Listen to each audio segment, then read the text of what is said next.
kembali berjumpa di segmen khusus G20 di Sapa Indonesia Pagi. Saya Paskalis Iswari, kami masih bersiaran dari Nusa Dua Bali dan hari ini kami berada di Media Center yang terletak di Bali International Convention Center Nusa Dua Bali. Jadi sejak kemarin sudah banyak teman-teman jurnalis dari berbagai penjuru dunia sudah mulai bekerja dari Media Center ini. Kalau Anda bisa lihat di belakang saya, sudah mulai banyak teman-teman yang bekerja di sini.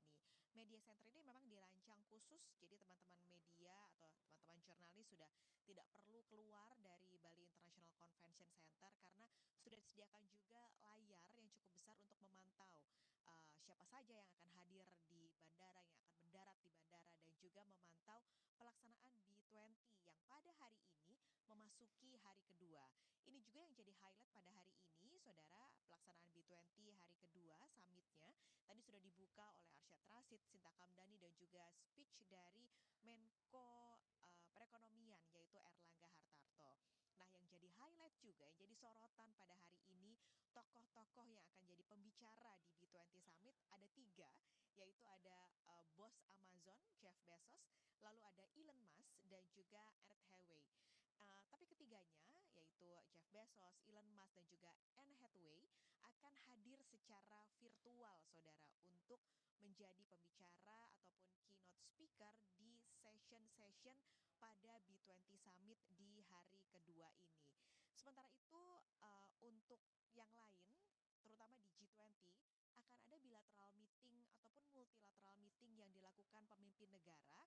Namun kami belum bisa mendapatkan informasi lebih detail negara-negara mana saja yang akan menggelar bilateral ataupun multilateral meeting tersebut. Tapi mengingat sudah ada beberapa kepala negara ataupun kepala pemerintahan yang hadir di Bali, maka potensi multilateral ataupun bilateral meeting akan semakin besar akan terjadi pada hari ini sebelum besok mereka akan memasuki atau menggelar G20 Summit puncaknya pada besok di Kempinski. Sementara itu kemarin ataupun beberapa saat yang lalu kami juga sempat berbincang dengan ketua pelaksana harian B20 yaitu Sinta Kamdani. Nah, Sinta Kamdani ini melihat bahwa kepemimpinan ataupun presidensi Indonesia di B20 ataupun G20 ini harapannya bisa terus menggaungkan kebutuhan ataupun apa yang diinginkan negara berkembang. Mengingat ini setelah Indonesia 3 tahun ke depan presidensi akan dipegang oleh negara berkembang. Jadi dari kita, dari Indonesia, presidensi akan dilempar ke India, setelah India akan ada Brazil, setelah Brazil Afrika Selatan. Empat-empatnya adalah negara berkembang, maka harapannya suara dari negara berkembang akan semakin keras bergaung di keanggotaan G20, tidak hanya dikuasai oleh negara-negara maju saja. Kami akan berikan kepada Anda perbincangan kami dengan Sinta Kamdani yang sudah kami rekam sebelumnya. B20 sudah memasuki hari kedua. Nah, apa saja yang akan dilakukan B20 setelah ini? Saya saat ini sudah bersama dengan Ketua Penyelenggara B20 Indonesia, Sinta Kamdani. Kita akan langsung ngobrol-ngobrol. Bu Sinta, selamat pagi. Maaf mengganggu waktunya, sibuk sekali. Tapi saya pengen tahu sebenarnya, di pidato pembukaan Ibu sempat bilang kalau ini kan harus ngajak G20, B20, semua harus sinergi. Tapi pertanyaannya Bu, negara-negara maju ini sebenarnya mau nggak sih diajak sinergi dengan negara-negara lain, mungkin negara berkembang seperti kita? Ya, jadi mungkin kita perlu ketahui dulu proses daripada B20 ya. Jadi B20 ini Business Engagement Group dari G20 di mana tugas kami adalah memberikan masukan kebijakan kepada G20 yang nanti akan diadopt oleh G20. Nah, di dalam B20 sendiri komunitasnya itu memang perusahaan-perusahaan, kita kebetulan ada sampai 1.200 ya, ada 6 task forces dan 1 action force, dan itu semua mereka itu datang dari berbagai negara, baik itu negara maju maupun negara berkembang. Jadi ini perusahaan-perusahaan, isinya kan pelaku-pelaku. Nah, jadi memang di dalam diskusi task forces-nya sendiri, perusahaan dari negara maju maupun negara berkembang itu juga ada mungkin hal-hal yang tidak sejalan. Nah, itunya makanya ada unsur negosiasinya juga gitu ya, sehingga mereka bisa keluar dengan outcome yang disepakati atau konsensus. Nah, kebetulan dalam proses yang panjang semenjak Januari, pada saat ini kami sudah ada komunike. Jadi kami berhasil mencapai konsensus dan memiliki komunike yang akan diberikan nanti kepada G20 melalui Bapak Presiden sebagai Ketua G20. Nah, kalau ditanya sinergi, sebenarnya daripada B20 ini kan melakukan advokasi kepada pemerintah G20. Jadi kita dari awal memang sudah align karena di Indonesia ini presidensi yang antara G20 dan B20 dari awal itu sudah sama-sama punya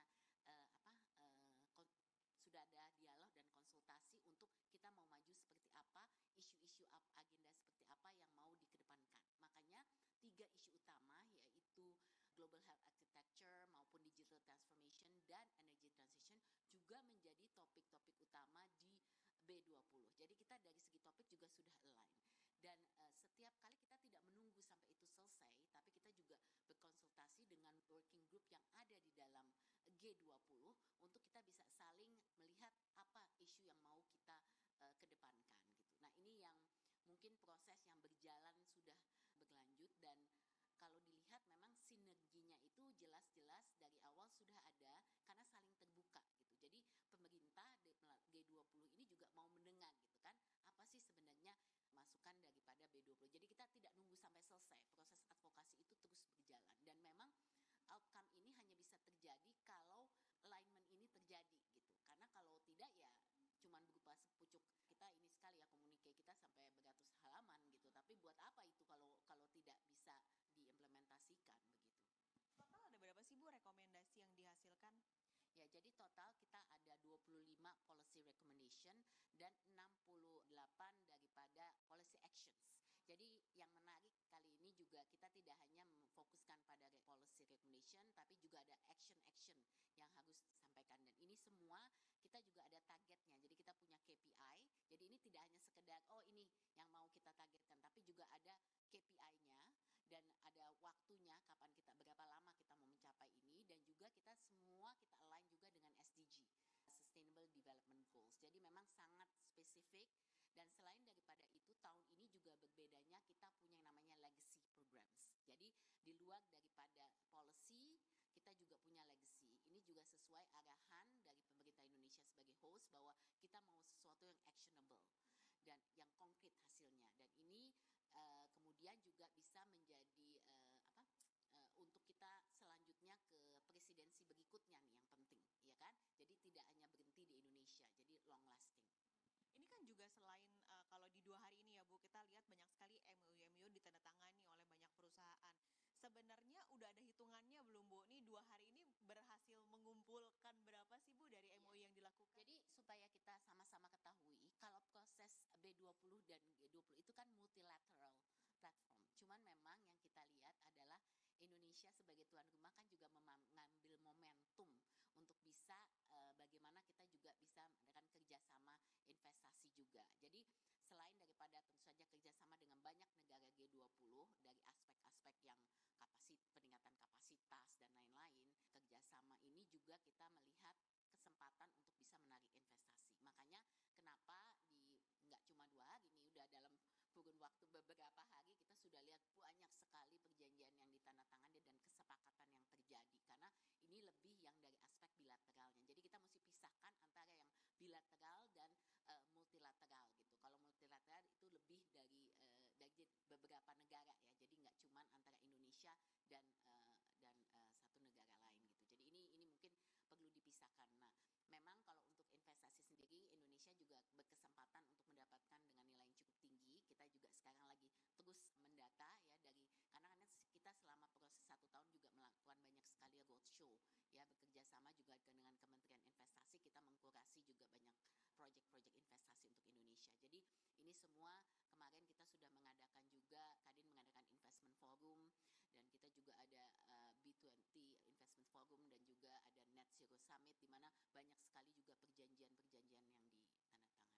Terakhir berarti Bu, setelah ini apakah sudah selesai melempar presidensi ke India atau ada yang lain yang akan dilakukan B20 di Indonesia?